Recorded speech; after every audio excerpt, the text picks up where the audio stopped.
Mas, como tenho dito, houve um excesso de expectativas criadas quando se entendeu que com um plano de emergência era possível muito rapidamente resolver problemas que são estruturais e que nós sabemos que são estruturais.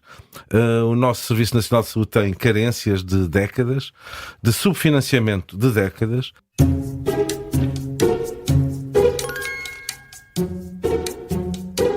Começa agora mais uma comissão de inquérito das manhãs 360. Hoje é nosso convidado o médico e antigo líder do Sindicato Independente dos Médicos, Jorge Roque da Cunha. Bom dia, bem-vindo. Bom dia. Olá, bom dia. Muito obrigada por ter aceitado o nosso convite. Muitíssimo obrigado, eu. Está preparado? Espera chegar aos 25. Aos 25 e, aliás, até devia ter um pequeno bónus, porque sou assinante do Observador desde o início. Então já tem mais, Portanto, mais 5 meio pontos. Olha o Bruno. Não, vocês é que não concordam. Portanto, o Jorge Roque da Cunha sabe que ninguém chegou aos 25, não é? Por isso é que já está. Essa é a meta. Vamos lá, esta é muito fácil. São todas. São todas, como nós gostamos de dizer. Li num texto que escreveu sobre a sua infância em Angola, onde nasceu, que como não havia televisão, ganhou o gosto pelos jornais, livros de aventuras, até biografias de cientistas. Nos jogos tinha as cartas, as damas, o Monopólio. Já está assim com cara de caso. Vamos por aqui. Qual dos jogos de tabuleiro é o mais vendido em todo o mundo? Serão as damas? Se calhar pede ajuda. Pedir ajuda? Está a ver como é assinante, nós damos. Eu falei nas aqui a damas e Monopólio, mas... Era tanto. Pois, não. Então vou precisar de ajuda, Vamos de facto, lá. não. Então, o Monopólio, o Jogo da Glória ou o Risco? Monopólio. 1935. 1935, é mesmo. Era o Paulo uma criança. Jorge Roque da Cunha, em que ponto está a nossa Ministra da Saúde? Está na casa de partida, a dar cartas ou ainda a ler as instruções? Eu acho que está ainda a ler as instruções, apesar de estar há um ano no governo e de ser uma pessoa preparada e que com experiência na matéria.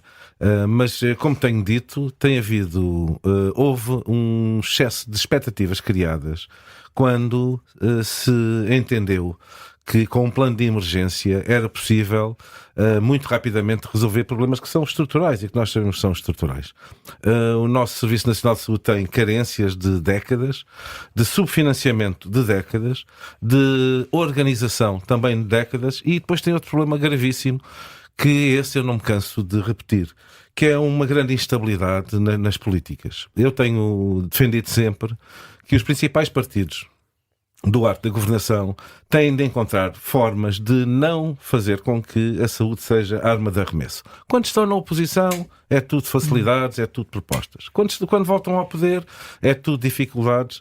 E por isso, há aqui um conjunto de circunstâncias. Naturalmente, os partidos são diferentes. Eu dou um exemplo. As parcerias público-privadas foram desenvolvidas por um governo do Partido Socialista. O próprio Partido Socialista, enfim, por circunstâncias meramente ideológicas da sua ministra e por conveniência da aprovação de um orçamento de Estado, acabou com um tipo de organização que, e eu trabalho em Camarate, sei bem do que falo, é o Hospital de Loures. Os utentes estavam satisfeitos, o Tribunal de Contas estava satisfeito, os médicos estavam satisfeitos e por isso, lá está. Se houvesse aqui um conjunto de medidas que não fizessem com que de repente se mudasse o diretor executivo, que ao mesmo tempo se encontrassem aqui novas lideranças de um dia para o outro, acho que a situação corria melhor, porque de facto os portugueses precisam ter acesso aos cuidados de saúde. Isto leva-nos então à segunda pergunta, para continuarmos a perceber e a avaliar também o trabalho deste governo. Já falou aqui do plano de emergência e transformação da saúde, que foi apresentado muito pouco tempo depois do governo ter tomado posse. Esse plano contém 54 medidas no total. Quantas eram as medidas urgentes, aquelas que eram para responder a problemas imediatos? Lembra-se quantas eram? As urgentes, enfim, pedindo ajuda, eu penso que eram 14, mas está tão perto. Eram 15. Eram 15, depois 24 prioritárias. Sempre um número redondo. É verdade, mas já aqui nos disse que o governo criou demasiadas expectativas para o setor. O que é que falta mesmo para o SNS? O que falta para o SNS, enfim, é uma pergunta que não é fácil de responder. Não tenho essa arrogância de achar que há medidas mágicas, mas o que é fundamentalmente necessário é melhor organização. Uma questão essencial que tem de ser resolvida, que é a questão do financiamento do Serviço Mas continua Nacional a de Saúde. faltar dinheiro no SNS, mesmo depois da duplicação em 10 anos do orçamento. Essa duplicação do orçamento é algo também que também importa terem atenção. Nós estamos aqui a falar de cerca de 180 mil milhões de euros. De facto é muito dinheiro. Mas a verdade é que quer os tratamentos oncológicos, quer o avanço tecnológico. Isto é, quando existe uma nova tecnologia, descobre-se novas doenças, as pessoas vivem mais. Quer o aumento da esperança de vida, que felizmente tem ocorrido no nosso país, com o aumento de doenças das pessoas que são mais velhas e mais difíceis de tratar.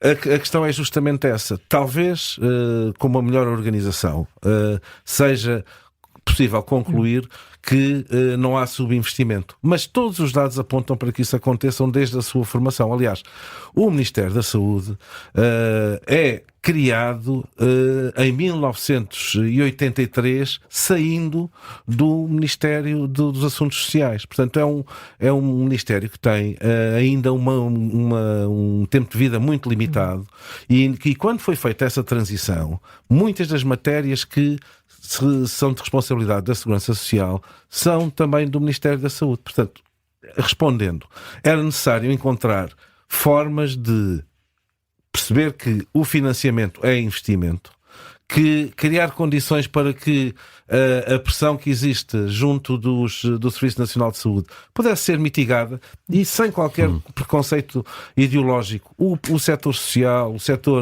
o setor privado tem aqui um papel extraordinariamente importante e que essa organização iria fazer concluir que um conjunto de 10 medidas que os grandes partidos poderiam encontrar como estruturantes, porque o que tem acontecido é que mesmo dentro nós tivemos um governo do Partido Socialista com 4 ministros, tivemos governos do PSD com 2 ou 3 ministros, parece ser um cemitério de ministros da Saúde.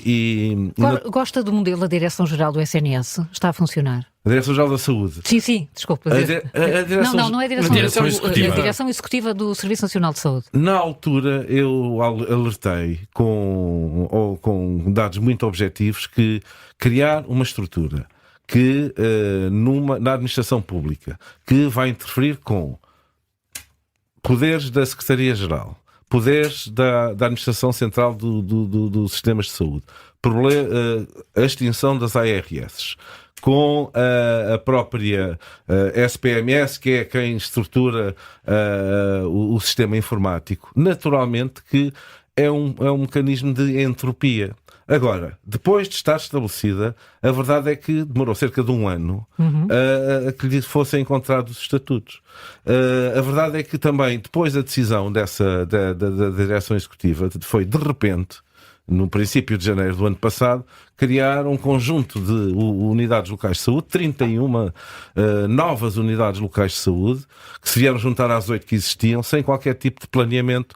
E por isso, devo dizer que, uma vez que existe, acho que não há condições neste momento para que haja alguma estabilidade, para que agora se passe 2 anos a desconstruir a Direção Executiva para depois inventarmos novos sistemas locais de saúde. Portanto, devia continuar. Eu acho que nesta fase deve continuar justamente a bem da estabilidade que eu estava a falar há pouco. Muito bem, vamos seguir em frente. Está com 7 pontos. Os 25 já eram, Jorge Roque da Cunha. 22 agora. Ainda pode chegar aos 22. A meta é 22 agora. Não sei se costuma ver ou viu os filmes clássicos portugueses daquela período ali dos anos 50. Várias vezes. Vasco Santana. Então, o Jorge Roque, tu conheces, sabe seguramente esta resposta. Vasco Santana protagoniza na Canção de Lisboa aquele jovem estudante de medicina medicina, não é? Que se perde aqui na vida de Lisboa, vai enganando as tias da província que o vão financiando e que o vão sustentando, até que depois ele lá em carreira e acaba a licenciatura numa oral dramática, não é? Respondendo sobre o nome daquele músculo. Qual é o músculo? É o esternocleidomastoideu. E também dizer que essa cena foi gravada na minha Faculdade de Medicina, que foi no Campo Santana, que tem a característica de ser, para além de ser um edifício muitíssimo, foi o rei Dom Carlos que o mandou construir, muitíssimo bonito, mas foi Faculdade de Medicina 2 vezes. Foi nessa altura, como escola médica, depois criou-se o Hospital de Santa Maria e, portanto, foi na minha Faculdade de Ciências Médicas, onde eu fiz o curso, e que tem uma magnífica sala de atos, onde... E essa sala existe ainda? Existe, está muito, muito bem recuperada e sugiro vivamente a sua visita. Fica aqui a dica e o convite. Pegando aqui na formação dos médicos, nós assistimos a notícias frequentes, ainda há poucos dias o Expresso falava no caso de médicos ucranianos, que vêm para Portugal, neste caso fugidos da guerra, mas no passado vieram da Venezuela também por questões económicas e que têm muita, muita dificuldade em conseguir a papelada para exercer em Portugal. O que é que se passa aqui? A Ordem, de facto, não deixa que eles exerçam? O que existe é um conjunto de regras que são regras bilaterais. Isto é, se eu quiser exercer na Ucrânia ou se quiser exercer na Venezuela, o que acontece é que há uma obrigatoriedade de um exame nas faculdades e há uma prova de língua. Mas todos os estudantes de medicina, licenciados em medicina, que acabam os seus cursos na União Europeia, todos eles têm reconhecimento automático. Precisam só de uma prova de língua, que aliás não é feita pela Ordem dos Médicos, é feita pelo Instituto de Camões, e portanto a Ordem dos Médicos tem aqui é o menor dos males, porque existem faculdades de medicina. E eu acho que é bem de todos. O Dr. Pizarro, aliás, como o senhor engenheiro Luís Filipe Pereira, pensou que iria resolver o problema contratando ao governo cubano um governo ditatorial. Portanto, não são contratados os médicos. Eram pagos os salários ao governo cubano e os nossos colegas cubanos que aqui estavam recebiam um per diem. Pensam que resolvem-se o problema. E não há aqui... Mas não era uma boa ideia? Não há falta de médicos. Não há falta de médicos. Não há falta de médicos em Portugal. Portanto, eu acho que... Estão aqui no privado, sobretudo. Neste momento, eu não tenho... O número será muito próximo deste. Serão cerca de 4.500 médicos estrangeiros que estão a exercer em Portugal. Como eu digo, o problema é que os médicos do espaço europeu não vêm para Portugal. O problema é exatamente ao contrário. Em termos de paridade de poder de compra, Portugal é dos países que só abaixo da Roménia tem valores de salários dos médicos que são excelentes. Os nossos médicos são muitíssimo bem formados e, ao mesmo tempo, acontece um fenómeno na União Europeia, na OCDE, nos países europeus da OCDE, em que há uma carência de 1.200.000 médicos. Portanto, há carências de médicos na Holanda, na Alemanha, na Inglaterra. E, portanto, os jovens que hoje têm uma capacidade de sair do país com extraordinária facilidade têm a ter condições criadas para ficarem no nosso país. Fazer com que se diminuam os critérios de qualidade e de exigência para médicos do espaço da América Latina ou de outros espaços fora da União Europeia, parece-me mal, já que, como é evidente, qualquer um dos nossos familiares poderá ter este problema. O problema existe ainda no curto prazo, porque, dada a circunstância de haver uma menor exigência na constituição das equipas de urgência e dada a pressão que existe, o que ocorre hoje, e sem qualquer preocupação da Inspeção-Geral da Saúde, que deveria ter que tem essa função, de equipas de urgência realizadas por médicos sem qualquer tipo de especialidade. E é isso que nos deveria preocupar. Portanto, toda a abertura para que venham mais colegas, porque existe essa necessidade, mas parece-me que seria mau que diminuíssemos os seus critérios de qualidade e muito menos contratarmos médicos a um regime ditatorial que aproveita o dinheiro que os seus médicos fazem no exterior, porque são contratados, que é nomeadamente o regime de Cuba. Vamos à quarta pergunta. Esta é sobre quase história, é histórica. Em que ano ocorreu a primeira greve geral em Portugal após o 25 de Abril? Primeira greve geral após o 25 de Abril, portanto, será antes de 75, depois de 75. Eu estou a pedir ajuda. Então, uma ajuda que não conta como ajuda depois de 75.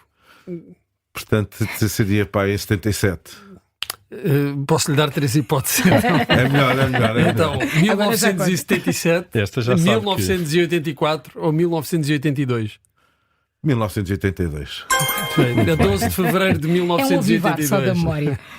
Sabe que, como nós gostamos muito pouco de fazer greves, esses valores, essas datas não me ficam. Nós quem? Os médicos? É uma boa desculpa. Nós médicos. Nós médicos, Sindicato Independente dos Médicos, temos uma grande relutância em fazer greve, porque é mesmo a última das últimas armas que nós temos, e que sabemos que no fim do dia quem se prejudica são os nossos doentes, e também que todos aqueles doentes que nós não vemos num determinado dia teremos de os ver nos outros dias.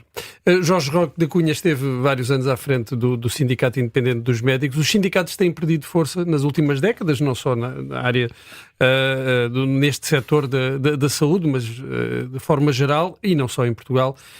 Os trabalhadores sentem que os sindicatos, por vezes, estão mais ao serviço de outros interesses do que dos interesses dos próprios trabalhadores. Essa pergunta é totalmente pertinente, mas há uma exceção. É o crescimento que tem ocorrido nos sindicatos médicos, particularmente no Sindicato Independente dos Médicos, enfim, na nossa concorrência também, provavelmente sim, mas aí talvez por razões que eu acho que tem a ver muito com o radicalismo que existe na sociedade portuguesa, enfim, já que não tem esse tipo de preocupações, mas tem havido um crescimento do nosso sindicato durante a última década, justamente porque nós somos um sindicato de acordos. Eu acho que aquilo que ocorre para que haja um afastamento dos trabalhadores em relação aos seus sindicatos é aquela ideia que contestar, fazer combate, utilizar os sindicatos até como armas de arremesso político e interferir na atividade político-partidária tem esse efeito. Nós, ao contrário, nós assinámos 36 acordos. Nós temos acordos com todos os governos da República, desde socialistas, do PSD, com os vários governos regionais, com as 4 parcerias público-privadas, 3 das quais acabadas pelo anterior governo, com a Santa Casa de Misericórdia e com os SAMs. E estamos, aliás, agora a exigir para que também os hospitais privados o tenham. Porque em termos dos sindicatos médicos há uma garantia que nós damos, que é garantir que os trabalhadores tenham descanso. Garantir que não haja excesso de trabalho efetuado por esses profissionais. E, ao mesmo tempo, permitir às entidades empregadoras para que não haja movimentos inorgânicos que, em relação ao setor da saúde, são altamente disruptivos e que, naturalmente, podem pôr em causa a vida das pessoas, nomeadamente numa situação de desorganização, de grande pressão no Serviço Nacional de Saúde. Sim, e como vimos até com aquela greve às horas extras, não é? Vamos à última pergunta. Uma frase muito famosa da política portuguesa. Nós estamos a ir aos clássicos. Obviamente de mito, é que terá sido dita por Humberto Delgado na campanha para as presidenciais de 58. O general estava a dar uma conferência de imprensa, a resposta terá sido a um jornalista estrangeiro. A conferência de imprensa foi num café de Lisboa, um famoso histórico café de Lisboa. Qual foi? Será no Café Nicola? Na Brasileira? As hipóteses todas? Só falta o certo. Exatamente, agora só falta uma terceira aqui. Devia ter pedido ajuda. Podia fechar isto agora com chave de ouro. Pois era. Era a oportunidade. Era, pois, mas não está mesmo mas a pode ver. ainda. Não. O Bruno já disse tudo. Era para fechar com chave de ouro. Pois. Pois era nesse chave de ouro, que é de facto o menos valoroso. Mas É o menos. fica ali ao lado. Fica até Mas quase. de facto foi Nicola. A frase lembrava para quem tinha feito e a quem era dirigido, Sim, mas claro. o local não. Foi no Café Chave de Ouro, número Não foi 38 do Recio, não foi desta. Isto das demissões, este Ministério da Saúde já tem uma longa lista, não é? Administrações hospitalares, o INEM, o IPO, a Direção Executiva do SNS. Há demasiada política e demasiadas quintinhas no setor da saúde. Eu devo dizer o seguinte: eu sou do tempo quando havia mudança de governo, os responsáveis políticos punham o seu lugar à disposição. Eu não conheço que essa tradição se tenha mantido. E também, enfim, a verdade é Mas que... gostava desse princípio de, a partir deste momento, este governo pode fazer o que quer com estes lugares. E que não é fazer, é escolher pessoas competentes. E eu tenho muitas Competentes dúvidas. ou de confiança política? Eu acho que tem de ser competentes, e a confiança política, desde que não sejam pessoas que estejam a obstruir aquilo que são as orientações, devem ser mantidos. Mas também recordo que foi feita, quando foi feita, posso dizer, a martelada, a transição e a reestruturação do Serviço Nacional de Saúde, o Dr. Fernando Araújo fez cerca de 18 nomeações, já sabendo que o governo tinha mudado.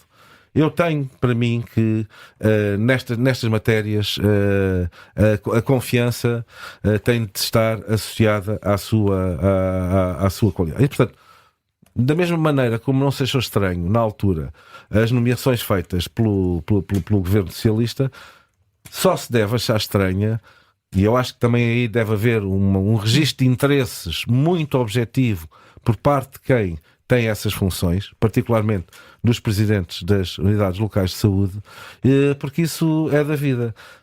Como digo, e volto à minha parte, a mim faz-me sempre, custa-me que seja mais um fator de instabilidade nesta matéria. Objetivamente não vejo que, em relação às demissões que foram ocorridas, enfim, muitas delas provavelmente não se justificariam. Não se justificariam. Deixa-me só colocar-lhe uma última questão, porque a Ministra da Saúde disse que vai resolver por dias a questão da falta de médicos cirurgiões no Hospital da Amadora Sintra. Não explica, mas diz que os vai convencer a regressar. Como é que nesta altura se convence o médico a regressar ao SNS e, nomeadamente, a um hospital que está com tantos problemas? Aquele hospital especificamente e o problema desses colegas é muito, muito particular. Foi o diretor de serviço e 10 colegas que nós temos acompanhados com muita força, entenderam que a circunstância de 2 médicos que tinham sido condenados, tinham tido processo disciplinar da Ordem dos Médicos, ao terem acabado a sua suspensão, entenderam sair do serviço. São pessoas extraordinariamente qualificadas, é um serviço que funciona muitíssimo bem, e eu espero, muito sinceramente, que o anterior diretor, o Dr. Paulo Mira, possa ser sensível àquilo que eu tenho dito desde há muito tempo, que não podem ser 2 pessoas que, por muito maus colegas que sejam, e neste aspecto, de acordo com aquilo que foi feito através da Ordem dos Médicos, porque foi todas as denúncias que eles fizeram, nenhuma delas foi levada avante, levaram uma pena de suspensão, que não podem só esses 2 colegas interferirem na vida daquilo que é o hospital. Especificamente em relação a essa matéria, não tem a ver com aquela questão geral, que é a falta de condições de trabalho no Serviço Nacional de Saúde. Portanto, é um problema resolúvel. Eu espero muitíssimo bem, eu espero muito que sim. Jorge Roque da Cunha, 14 pontos. Sai aqui um bocadinho, está desiludido, já está para ver pela sua cara. Mas Mas nós... 16, ia acertar nesta do Café Chave de Ouro, depois dadas as hipóteses. Eu precipitei-me com a falta de ajuda, com a falta de pedido de ajudas, esta pequena arrogância. Às vezes mais vale ter ajuda. Muito obrigada por ter aceitado o desafio, foi um gosto tê-lo Obrigado. connosco. A Comissão de Inquérito regressa amanhã com Graça Freitas.